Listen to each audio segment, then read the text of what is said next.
DJ Khandwa Jalesarganj. आंखों में आंखें चार होता है, दे दे दिल जो वही दिलदार होता है। आंखों में आंखें चार होता है, दे दे दिल जो वही दिलदार होता है। अपने सनम को प्यार से हमको थोड़ा दिखा दीजिए। मेरे हम सफल काले आंखों में तो चश्मा लगा लीजिए।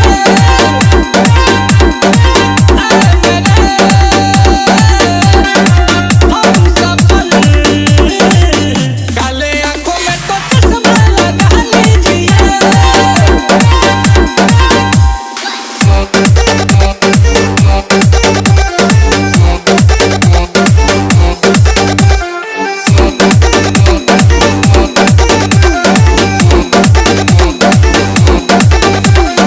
अजय डीजे खंडवा। लाल गुलाब के पंख के जैसे होठ तेरे मधुशाला है। कहा तो सभी से आज अभी से आपका ये दिल वाला है। ऐसे हंस के दिल में बस के जरा सीने में तो चाहत जगा लीजिए।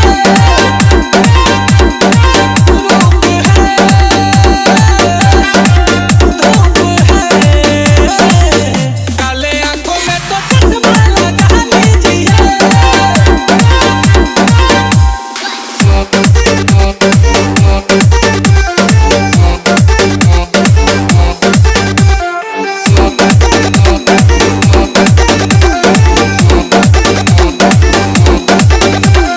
अजय डीजे खंडवा। हुस्न की रानी तू मस्तानी, मौसम की बहार है तू।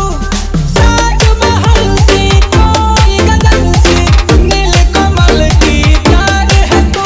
ओ मेरी जान जा आए का मजा। मेरे मीत ये गीत गुनगुना लीजिए।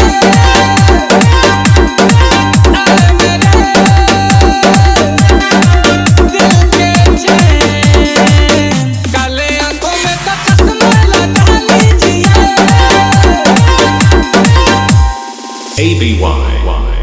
अजय डीजे खंडवा जलेसरगंज प्रतापगढ़।